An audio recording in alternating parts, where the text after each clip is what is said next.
침례식을 사도행전 8장에 보면은 이디오피아 내시가 구원받고 나서 믿음을 확신하고 내가 침례 받음에 무슨 거리낌이 있느냐라는 말씀을 보게 될 때 믿음의 그 확신 가운데 있으면은 침례는 가급적 빨리 하는 게 좋겠다는 그런 생각이 들어서 또 믿으신 분들이 교회에 정식으로 이제 지체로 영접되고 또 주의 만찬에 참여하는 그런 또 마음도 또 헤아려서 미리 예정에는 없었는데 좀 이렇게 하게 되었습니다. 마태복음 28장 19절 20절 보겠습니다.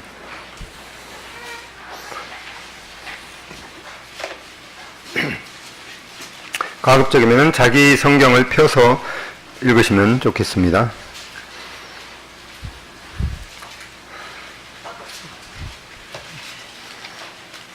찾으셨으면은 마태복음 28장 19절로 20절 다 같은 목소리로 읽겠습니다. 시작. 그러므로 너희는 가서 모든 민족을 제자로 삼아 아버지와 아들과 성령의 이름으로 그를 베풀고 내가 너희에게 분부한 가르쳐 지키게 하라. 볼지어다 내가 세상 끝날까지 너희와 항상 함께 있으리라. 아멘. 네, 그 다음에 마가복음 16장 비겠습니다.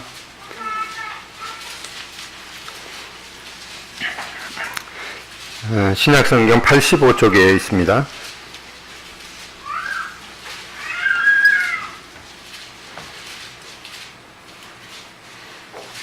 네, 옆에 성경 좀 찾아 주시죠.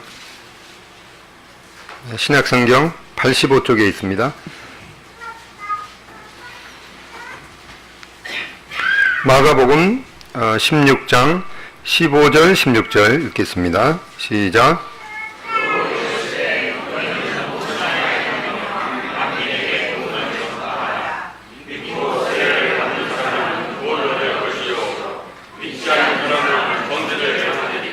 네, 방금 우리가 마태복음 28장하고 마가복음 16장 이 침례에 관한 말씀은 주님께서 직접 이렇게 말씀해 주셨는데 이 두 구절을 이제 보통 병행 구절이라 이렇게 일컫고 있습니다. 그러니까 이 같은 내용인데 그 내용은 이제 침례를 받아야 된다 이렇게 하는 그 같은 말씀인데 내용은 조금 틀리게 됩니다. 근데 그 내용을 좀 이따가 자세하게 보겠습니다. 이 침례의 중요성이 있죠. 침례가 왜 중요한가 하니까 방금 우리가 마태복음 28장을 통해서 읽어봤듯이 이 모든 성경은 하나님의 말씀이지만은 그 말씀 중에 어떤 말씀은 선지자들이 하신 말씀이 있고 또 예수님의 제자들이 하신 말씀이 있는데 이 말씀은 주님께서 직접 하신 말씀입니다. 그러니까 이 더욱더 중요성이 있겠죠. 그래서 이 침례는 예수님의 명령입니다. 이거는 뭐 해도 좋고 안 해도 좋고 이런 것이 아니라 믿는 자는 침례를 받아야 된다. 이렇게 분명하게 예수님께서 명령하시기 때문에 중요하겠습니다. 그 다음에 이 침례에 대해서 이렇게 말씀하시고 또 예수님께서도 이 땅에 사람으로 오셨기 때문에 굳이 예수님께서도 침례를 받아야 될 그 필요가 없으셨지만은 그 하나님 앞에 이렇게 행하는 것이다라고 하는 그런 이 모본을 보이셨습니다. 또 사도행전 2장 그 말씀을 다시 보겠습니다. 마가복음 1장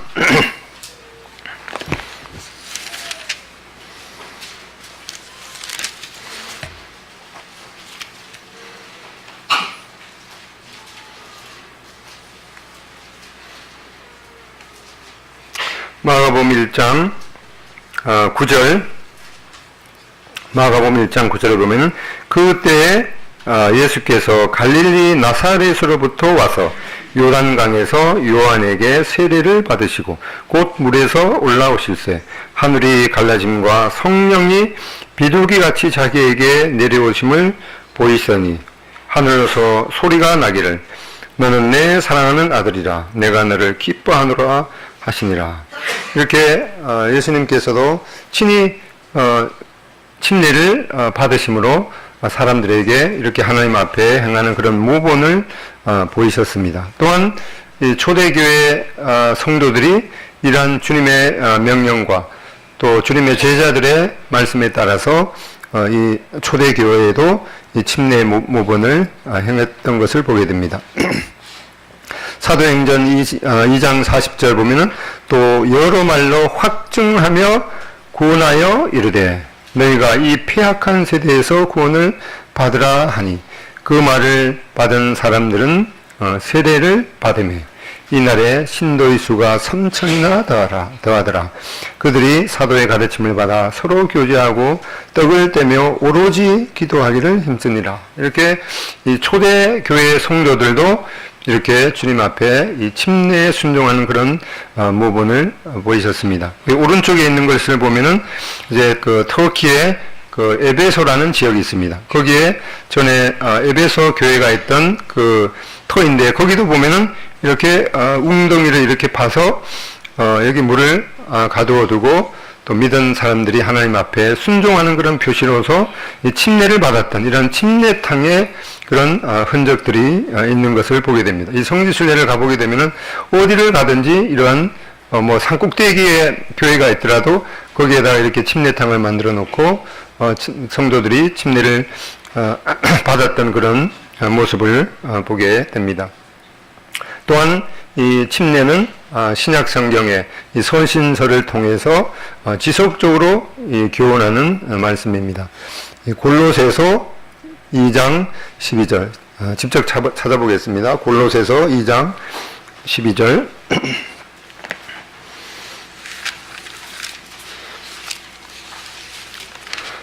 신약 성경 325쪽에 있습니다.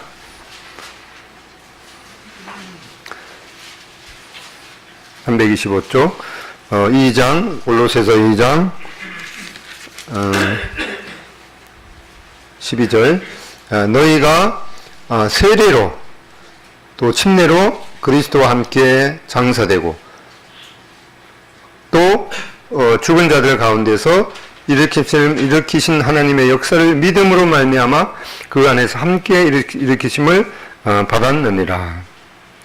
이렇게 신약 성경의 이 서신서를 통해서 침례에 대해서 지속적으로 교훈하고 있기 때문에 이 침례가 중요한 것임을 보게 됩니다. 그 다음에 이 침례가 어떤 의미를 가지는가? 아까 우리가 마가복음 16장 15절, 16절을 읽어봤습니다. 또 이르시되 너희는 온 천하에 다니며 만민에게 복음을 전파하라. 믿고 세례를 받는 사람은 구원을 얻을 것이요. 네, 여기 이 말씀은 아까 말씀드렸듯이 예수님께서 침례에 대해서 말씀하는 직접적인 구절, 이 두 구절 중에 하나이죠. 하나는 마태복음 28장, 하나는 마가복음 16장인데 여기는 이제 믿고 세례를 받는 사람은 구원을 얻을 것이요. 이 말씀을 언뜻 보면은 구원을 받으려면은 믿음을 가져야 되고 또 세례, 침례를 받아야지 구원을 받게 된다. 이렇게 이해하는 사람이 있을 수가 있겠죠. 그런데 그것이 아닌 것임을 뒤에 부연해서 설명하고 있습니다. 믿지 않는 사람은 정죄를 받으리라. 이 정죄를 받게 되는 것을 왜 받는가 하니까 믿지 않기 때문에 받는 것이다. 이렇게 말씀하고 있습니다.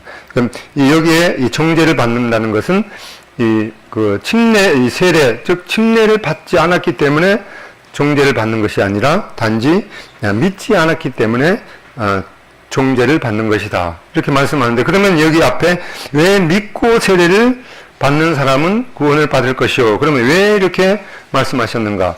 주님께서 어떤 말씀을 애매하게 말씀하신 것은 그 애매하게 말씀하신 이유가 분명하게 있습니다. 그래서 이 신약성경 전체를 보더라도 이 세례, 즉 침례가 구원의 조건이 된다는 그런 말씀을 적으로 하신 말씀은 한 군데도 없죠. 근데 이 말씀은 약간은 그런 오해를 할 수 있는 이런 그 내용인데 왜 그런가 하니까 이 믿는 것하고 또 침례받는 것은 이 아주 밀접한 그런 관계가 있기 때문에 이렇게 말씀하신 것입니다. 그래서 침례는 믿음과 긴밀한 관계이며, 그러니까 이 침례를 받는다는 것은 믿은 자들이 반드시 행하는 당연히 행해야 되는 그런 순종이기 때문에 이렇게 믿고 세례를 받은 사람은 구원을 얻을 것이요, 이렇게 말씀하고 있습니다. 그래서 이 침례라는 것은 믿음과 이 긴밀한 관계가 있으며 또 이 믿은 사람이 하나님 앞에 이 순종하게 되는 그런 그 첫 번째 그 단계에 해당되기 때문에 이렇게 말씀하셨습니다. 그렇다고 해서 이 침례를 받지 않게 되면은 정죄를 받는 것이다, 이렇게 그 오해를 하지 않게 위해서 이렇게 이 정죄를 받게 되는 것은 믿지 않기 때문에 받는 것이다, 이렇게 분명하게 말씀하고 있습니다. 그 다음에 이 침례는 이 온전한 이 믿음의 고백인 것을 보게 됩니다. 사도행전 8장 찾아보겠습니다. 사도행전 8장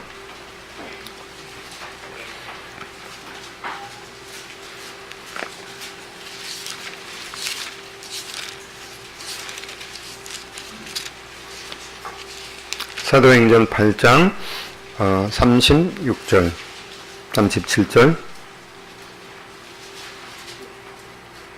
그 어떤 그 성경에 보면 이제 37절은 그 본문 중에 없고 맨 밑에 있는 것을 보게 됩니다.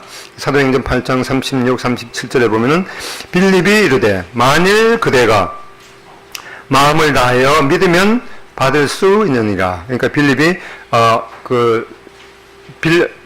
이디오피아 내시가 그 빌립한테 물었죠. 내가 분명하게 이렇게 믿었는데 침례를 받는 것에 무슨 문제가 있습니까? 이렇게 물으니까 빌립이 이렇게 대답했죠. 만일 그대가 마음을 다하여 믿으면 받을 수 있느니라. 그러니까 마음 가운데 내가 분명하게 예수님을 나의 구세주 또 나의 주님으로 이렇게 분명하게 마음으로 영접했으면 받을 수 있다, 이렇게 했죠. 그러니까 이 리페네스가 뭐라고 응답하는가 하니까 그가 응답하여 이르되 예수 그리스도께서 하나님의 아들이심을 내가 믿습니다. 예수님께서 정말 하나님의 아들이시고 나를 위해서 십자가에서 내 죄 때문에 대신 죽으시고 또 장사한 지 3일 만에 이 하나님의 말씀대로 분명하게 살아나신 것을 믿습니다. 이렇게 마음 가운데 분명한 고백이 있으면은 이 침례를 받는데 아무 거리낌이 없는 것을 보게 됩니다. 그래서 사도행전 8장 38절에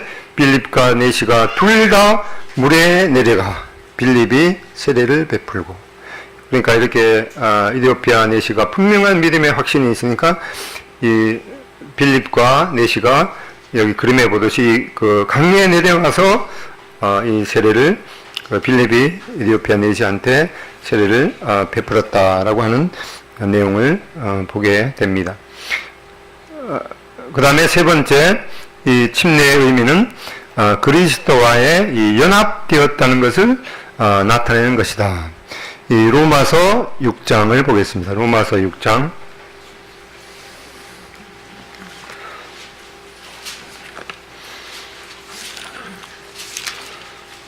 로마서 6장 신약성경 246쪽에 있습니다.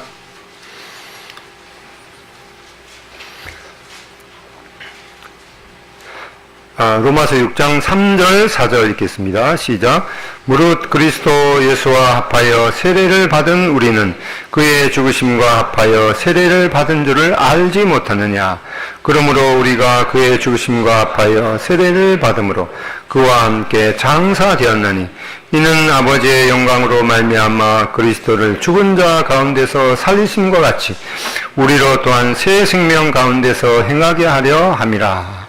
이렇게 여기 보면은 이제 밑줄 친 부분을 보면은 우리는 여기 이 세례를 받은 우리는 그의 죽으심과 합하여, 그러니까 이 예수님께서 십자가에 달리셨을 때 믿음을 가진 우리는 예수님과 함께 십자가에 못 박혔습니다. 그리고 4절 그러므로 우리가 그의 죽으심과 합하여 세례를 받음으로 그와 함께 장사되었느니 예수님과 함께 십자가에 못 박히고 예수님과 함께 장사가 되었습니다. 그리고 아까 골로새서 2장 12절에 있는 말씀은 그와 함께 일으키심. 그러니까 여기에서 중요한 것은 이제 함께라는 말이죠. 함께라는 말은 이제 다른 단어로 표현하면 연합이라는 의미입니다. 연합, 유니온. 그러니까 이 침례는 바로 예수님과 연합되었다는 그런 그 표시이기도 합니다. 함께 십자가에 달리셨다. 그 다음에 장사될 때 함께 장사가 되었다. 그 다음에 물속에 들어갔다가 나올 때 함께 일으키심을 받은 것. 그러니까 우리가 예수님을 믿을 때 우리는 예수님과 연합이 됩니다. 그러니까 연합된다는 것은 어디를 가든지 함께 하는 것이죠. 예수님과 함께 십자가에 죽으시고 또 함께 예수님과 장사되고 또 함께 예수님과 부활하는 것입니다. 그리고 이 다른 말씀 구절 에베소서 2장 6절에 보면은 함께 일으키신 것은 함께 부활되었다는 의미죠. 또 그리스도 예수 안에서 함께 하늘에 앉히시니 여기 보면은 예수님께서는 지금 하나님의 보좌 우편에 앉아 계시는데 우리가 십자가에 죽으실 때부터 우리가 예수님과 연합이 되었기 때문에 지금도 예수님께서 하나님의 보좌 우편에 앉으셨는데 우리도 몸은 비록 여기에 있지만은 육체는 비록 여기에 있지만은 우리의 영혼은 바로 예수님과 함께 하나님의 보좌에 앉히신 그런 놀라운 신분인 것을 보게 됩니다. 이것을 이제 물리적으로 겉으로 행동으로 표현하는 것이 바로 오늘 이 침례식입니다. 그래서 이 침례식은 이 참 보통의 예식이 아니죠. 예수님과 함께 죽었다는 것, 또 예수님과 함께 장사되고 예수님과 함께 부활하고 뿐만 아니라 우리가 예수님과 함께 하늘에 앉힌 바가 되었다는 이러한 예수님의 죽으심과 장사됨, 부활, 이 승천 이런 모든 것을 나타내는 바로 예수님과의 연합의 의미다라는 것을 보게 됩니다. 그래서 이 침례의 의미는 또한 이 침례를 통해서 이 내면의 믿음을 겉으로 증거하는 것입니다. 갈라디아서 3장 26절 보겠습니다. 갈라디아서 3장 26절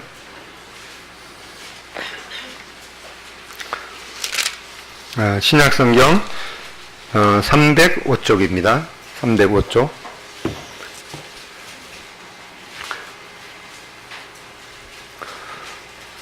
3장 갈라디아서 3장 26, 27절 읽겠습니다. 시작.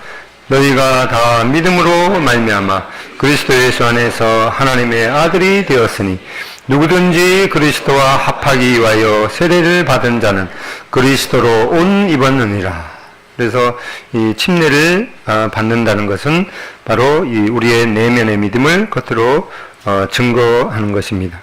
그래서 이 예수 그리스도로 옷 입은 것입니다. 우리가 그 학생들은 교복을 입고 군인은 군복을 입고 예비군은 예비군복을 입죠. 그래서 군복을 입었으면 누가 보든지 저 사람이 대한민국의 군인이구나라고 하는 것을 그 다른 사람이 알게 되듯이 우리가 침례를 받는다는 것은 예수님으로 옷 입었기 때문에 그 누가 보든지 저 사람은 예수님을 믿는 그리스도인이구나라고 하는 그런 것을 그런 신분을 나타내는 것입니다. 그래서 침례의 자격을 보면은 이 받는 사람 수침자죠. 이 침례를 받는 사람. 그 침례의 자격 중에 받는 사람은 예수 그리스도를 구주와 주님으로 마음의 진실로 영접하고 새 사람답게 살기를 사모하는 자가 받게 됩니다. 아까 우리가 읽었던 로마서 6장 3, 4절 무릇 그리스도 예수와 합하여 세례를 받은 우리는 그의 죽으심과 합하여 세례를 받은 줄을 알지 못하느냐. 그러므로 우리가 그의 죽으심과 합하여 세례를 받음으로 그와 함께 장사되었나니 이는 아버지의 영광으로 말미암아 그리스도를 죽은 자 가운데서 살리심과 같이 우리로 또한 새 생명 가운데서 행하게 하려 함이라. 그래서 침례를 주는 사람은 누구인가? 이 시침자는 먼저 구원받고 침례에 순종해서 이 경건하게 살아가는 그 성도, 특별히 형제가 이 침례를 베풀게 되겠습니다. 이디오피아 내시도 그 이디오피아 내시에게 침례를 베푼 사람이 바로 빌립이었던 것을 보게 됩니다. 그래서 침례의 이 방법은 바로 삼위의 하나님, 삼위, 성부와 성자와 성령의 이름으로, 우리가 아까 봤던 마태복음 28장 19절로 20절에 있는 아버지와 아들과 성령의 이름으로 베풀라라고 했는 것은 바로 이 성부, 성자, 성령의 이름으로 베풀게 됩니다. 그리고 어떻게 하는가 하니까 이제 물에 완전히 잠김을 통해서 받게 되죠.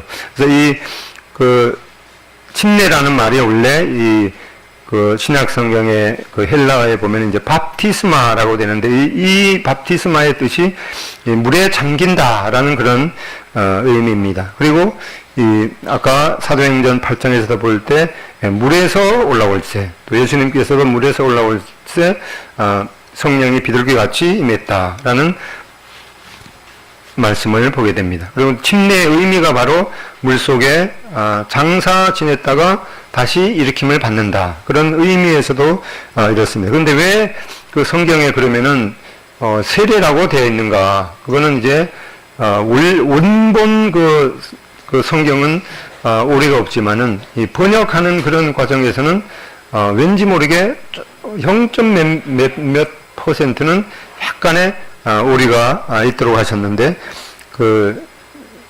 침례교회에서 그 사용하는 성경이 따로 있는데 거기에는 이 세례란 말을 다 이제 침례로 그 고쳤죠. 그래서 우리도 이제 성경에 세례로 되어 있지만은 그 원어의 의미, 또 문맥의 의미, 또 그 침례가 의미하는 그런 그 내용을 보게 될 때 그 성경에 나온 대로 세례라고 표현해도 그 표현하는 것보다는 이 침례라고 그 표현하고 또 그렇게 하는 것이 더 좋겠습니다. 그래서 오늘 이렇게 침례식을 하게 됩니다. 이 침례식을 하게 되는 그 결과는 무엇인가? 이거는 예수님의 명령이기 때문에 여기에 순종하게 되면은 믿음이 더욱더 확신이 견고해지고, 또 예수님의 그 명령에 대한 순종이기 때문에 그 순종에 대한 이 각오가 더 생기게 됩니다. 또한 침례의 의미가 바로 예수님과의 이 연합을 의미하기 때문에, 이 연합이라는 것은 예수님의 몸된 교회의 한 지체로 그 연합이 되는 것입니다. 그래서 이 교회의 이 지체로 공식적으로 이제 영접을 받고 이 형제 자매라고 일컬어지는데, 우리는 보통 이렇게 침례식을 하게 되면은 참 이제 기쁨 가운데 이렇게 서로 믿음에 대해서 축하해주고, 이 원래 의미가 장사의 의미도 있지만은 또 예수님의 몸된 교회 지체로 영접이 되기 때문에 이 결혼식의 의미도 함께 있습니다. 그런데 이 과거의 그 로마의 그 핍박 시기나 또한 그 공산치하에서는 이 침례를 받게 되면 사람들이 다 알게 되죠.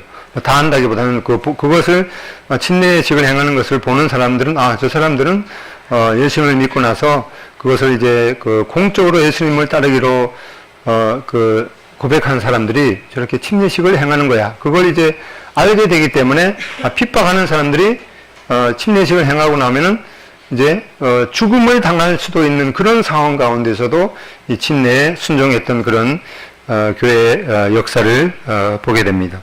그 중에 하나가 바로 이 요한계시록 2장 13절, 여기 한번 찾아보겠습니다. 신약 성경 제일 뒤편에 있는 요한계시록 2장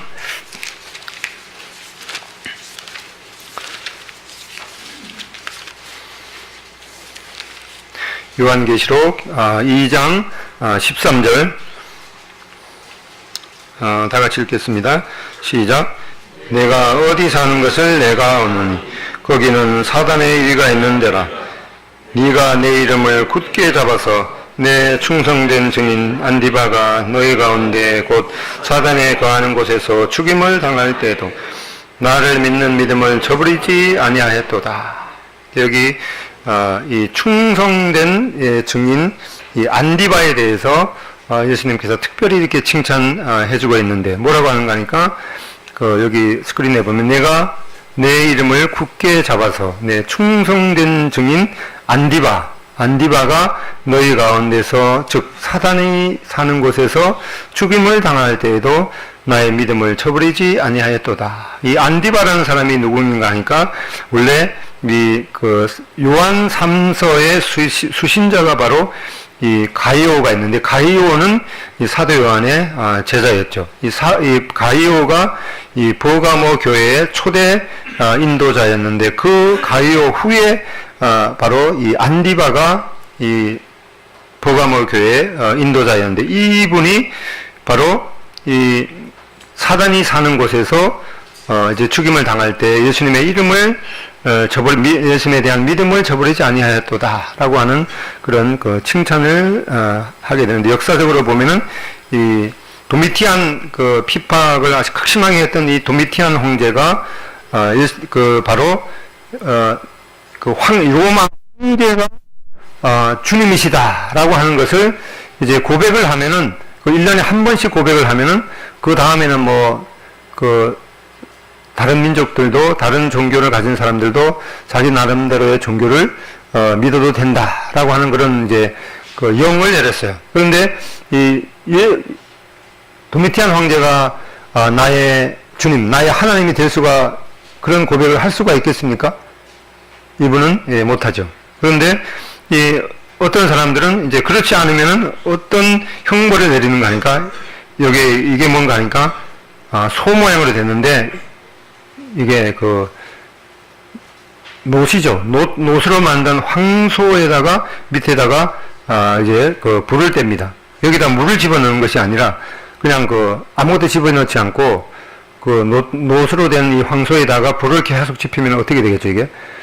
이 황소가 빨갛게 달아오는데 거기에다가 생매장을 하는 것입니다. 이렇게 여기 이제 소 모양으로 이렇게 해서 여기가 이제 뚜껑이 이렇게 있는데 거기다가 집어넣고 여기에다가 이제 이 안디바를 묶어서 집어넣고 여기다가 장작을 피우면은 이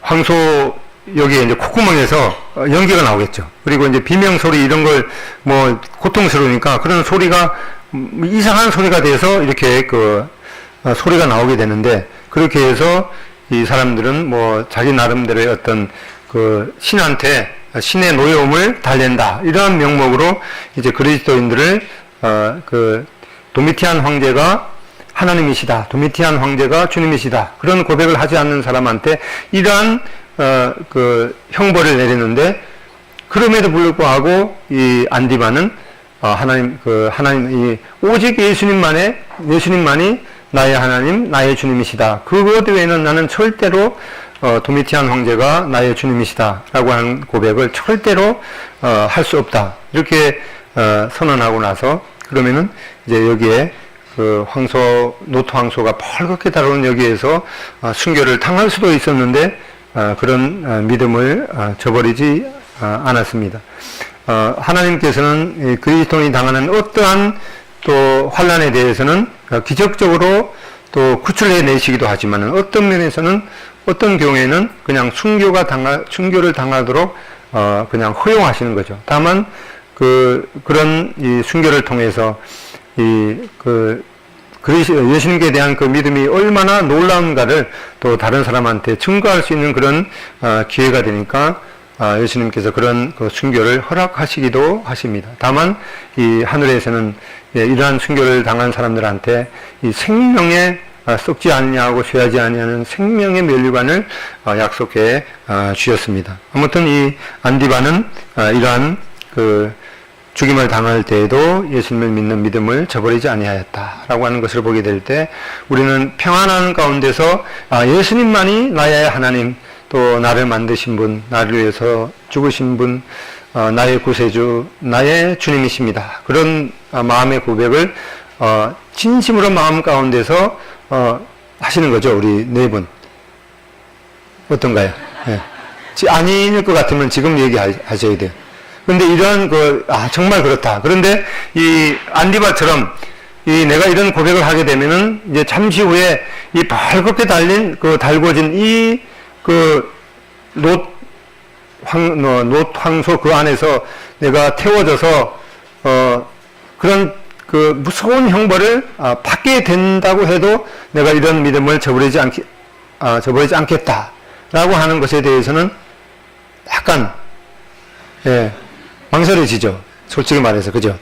그런데 이 예수님만의 나의 구주요 구세주요 나의 주님이시다. 이 고백이 얼마나 놀라운 고백이고 또 이 고백을 예수님께서 오실 때까지 내가 예수님을 만날 때까지 굳게 붙잡아야 되는지 그런 이 각오는 최소한 하셔야 되는 것을 말씀드릴 수가 있습니다. 이제 마지막으로 이제 방금 우리가 마태복음 28장 19절 20절 스크린에 보고 아까 읽었으니까 다시 한번 읽겠습니다. 시작. 그러므로 너희는 가서 모든 민족을 제자로 삼아 아버지와 아들과 성령의 이름으로 이제부터는 이제 침례로 읽으면 좋겠습니다. 여기부터 시작. 아버지와 아들과 성령의 이름으로 침례를 베풀고 내가 너희에게 분부한 모든 것을 가르쳐 지키게 하라. 볼지어다 내가 세상 끝날까지 너희와 항상 함께 있으리라 하시니라. 마태복음 18장 19절 20절 말씀. 아멘. 네, 이것을 이제 지상대명령이다라고 일컬어지는데 저도 사실 이 지상대명령에 대해서 다는 이해하지 못했습니다. 근데 아마 꽤 많은 분들이 이 지상대명령에 대해서 오늘 제가 말씀드리는 것에 대해서 확실하게 좀 마음에 새겨 두셨으면 좋겠습니다. 왜 그런가 하니까 어떤 경우에는 침례를 받기 전까지는 누가 보더라도 저 사람은 정말 자기의 죄에 대해서 회개하면서 정말 누구보다도 믿음이 확실해. 그렇게 여겨졌던 사람 중에 한 달 지나고 조금 지나보면 슬그머니 교회에 한두 번 빠지게 되고 그리고 나서는 이 형령 더 이상 교회에서 얼굴을 볼 수 없는 그런 경우가 제가 보더라도 상당히 많았던 것 같아요. 그래서 이 침례를 받게 된다는 것은 아까 안디바가 그런 순교를 당하면서도까지 예수님만이 나의 구세주요 주님이십니다. 그 고백을 한 것에 대해서 그 사람처럼 그렇게 확고한 믿음은 갖기가 좀 망설여질지라도 내가 하나님 앞에 이 침례를 받음으로써 앞으로 어떠한 행동을 하게 되어야 하는가 거기에 대해서 마음의 가짐을 가졌으면 좋겠습니다. 보통 이 지상대명령을 생각하게 보면은 예수님께서 이제 승천하시면서 우리에게 명령하신 것이 너는 이 모든 세상에 다니면서 복음을 전해라. 그까지만 이해하고 있는데 여기에 최소한 이 지상대명령에 대해서 이 네 가지를 마음 가운데 두셨으면 좋겠습니다. 그 중에 하나가 바로 그러므로 너희는 가서 모든 민족으로 제자를 삼아. 이것을 다른 말로 표현하면 전도 구령입니다. 구령이라는 말은 이제 영혼을 구한다라는 말이죠. 이제 복음을 전도해서 믿게 해서 영혼을 구한다. 이걸 이제 기억하기 좋게 전도 구령. 이 전도 구령에 대한 이 명령이 지상 명령 중에 하나입니다. 그 다음에 두 번째, 아버지와 아들과 성령의 이름으로 침례를 베풀고, 이 침례 연합의 의미가 있습니다. 연합의 의미는 이제 침례를 받음으로 예수님과 연합이 되었고 또 예수님의 몸된 교회의 지체로 연합이 되는 것입니다. 그렇기 때문에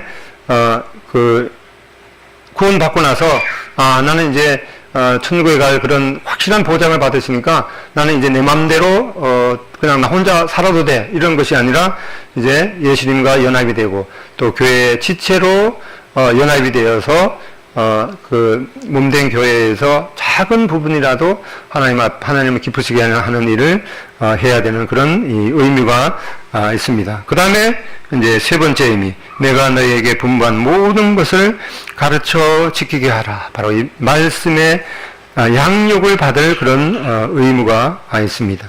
그 교회 정기 집회에 참석해서 또 성경에 대해서 이 성경 말씀을 듣는 시간이라든가 또 성경 공부하는 시간을 통해서 이 하나님의 말씀에 대해서 점점 이렇게 배워야 가야 되는 그런 의무가 있습니다. 보통 이제 연세가 많으신 분들은 이제 교회 와 보면은 연세가 뭐 어린아이들도 보면은 자기보다도 성경에 대한 그런 그 지식도 많고 이러기 때문에 나는 이게 뭐 어떻게 된 거야? 그렇게 생각할 것이 아니라 누구든지 이제 나이 연세가 드셔서 믿게 되었을지라도 그분은 이제 예수님 하나님 앞에 이제 갓 태어난 아기에 지나지 않기 때문에 갓 태어난 아기는 하나님의 말씀 엄마의 젖을 정말 사모하면서 점점 자라가겠죠. 그래서 이제 침례로 교회 지체로 연합이 되었으면은 하나님의 말씀을 양육받을 그런 책임이 있습니다. 이거는 이제 전체 말씀이라든가 또 성경 공부를 통해서 배워야 되는 그런 책임이 있습니다. 또 이런 걸 통해서 서로 배워가는 걸 통해서 내가 전에 알았던 세상 지식이 잘못되었구나, 그런 것들을 이제 유일한 진리이신 이 하나님의 말씀으로 이제 고쳐나가야 되는 것이, 그렇게 교제를 하게 되다 보면은 또 서로 상처를 주고받는 그런 경우가 없지 않아 있습니다. 그런 것들은 이제 산 꼭대기에 있는 돌이 이제 동그란 그런 모양이 되기 위해서는 서로 부딪히고 또 모난 부분이 깎여지는 그런 또 과정이 있으니까 교제를 통해서 다소간 그런 상처를 주고받는 그런 일이 있을지라도 하나님 앞에서 잘 해결하면서 자신의 못한 부분이 이제 다듬어지는 그런 말씀 양육, 이런 것들은 말씀뿐만 아니라 또 서로의 교제를 통해서도 점점 성숙해 갈 것입니다. 그 다음에 한 가지가 바로 이 볼지어다 내가 세상 끝날까지 너희와 항상 함께 있으리라. 그래서 이 최종적인 목표는 주님과 동행하는 것입니다. 그래서 오늘 이 지상 대명령에 네 가지가 있다라고 하는 이 말씀에 대해서 마음 가운데 잘 기억을 하셨으면 좋겠습니다. 이 네 자만 한번 읽어보죠. 첫 번째, 전도 구령. 두 번째, 침례 연합. 세 번째, 말씀 양육. 네 번째, 주와 동행.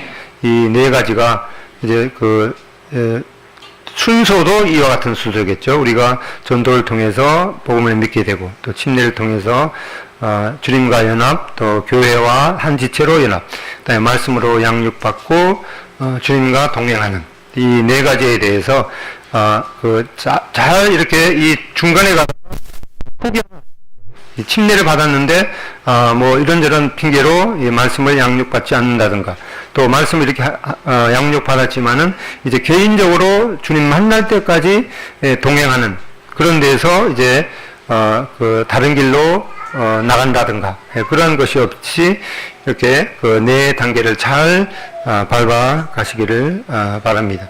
침례 진행 순서는 1층에서 침례식 하기 전에 김상호 형제님께서 시작 기도해 주시고, 침례는 최강수 형제님, 심재혁 형제님이 이제 믿음을 공증하고 침례를 베풀게 되겠습니다. 침례는 여성분들이 먼저 받고, 그 다음에 정리하고 예배 시작하는 시간은 11시 반 정도, 이게 시간이 어떻게 될지는 모르겠는데 요 정도에 하게 되겠고, 그 다음에 예배 시간 마치고 침례를 받은 분들의 또 소감, 또 축복성을 하고 박성우님께서 또 축복 기도를 해주시고, 그 다음에 애찬 갖는 시간을 갖겠습니다. 내려 가시겠습니다.